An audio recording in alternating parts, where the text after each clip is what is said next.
Le Gabon vibre et se prépare à célébrer son 64e anniversaire d'indépendance et pour mener à bien ces festivités sous l'ère du CTRI, le chef de l'État et son épouse Zita Oligui Nguema se sont rendus au mausolée du président Léomba pour s'incliner devant sa mémoire et partager des moments intimes avec la famille de ce digne fils du pays. Priska Mugula, Armand Moupende, Gildas Lumba Anderi étaient sur place pour le point.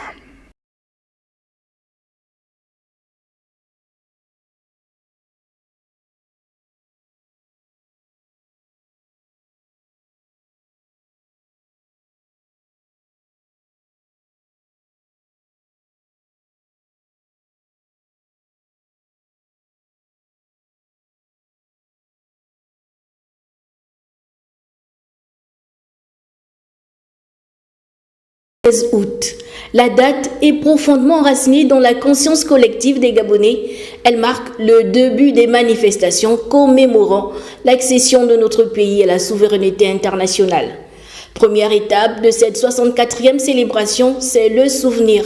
Rendre un nouvel hommage au premier président de la République gabonaise, Léomba, né en 1902, ici même au village Kelré, qui abrite le mausolée de l'illustre disparu qui s'est éteint à Paris en 1967. Le président de la République, le général Brice Clotaire Oligui Nguema, accompagné de la première dame Zita Oligui Nguema, a accompli un devoir de mémoire.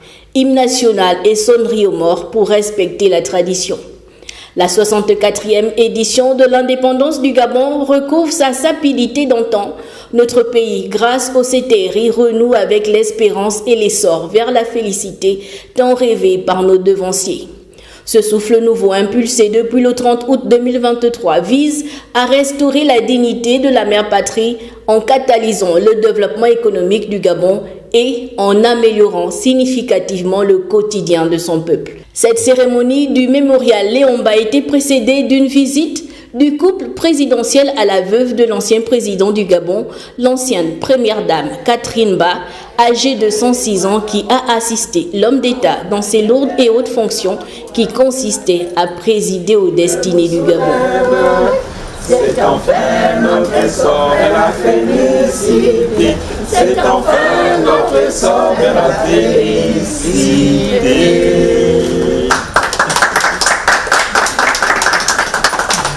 De très belles images dans la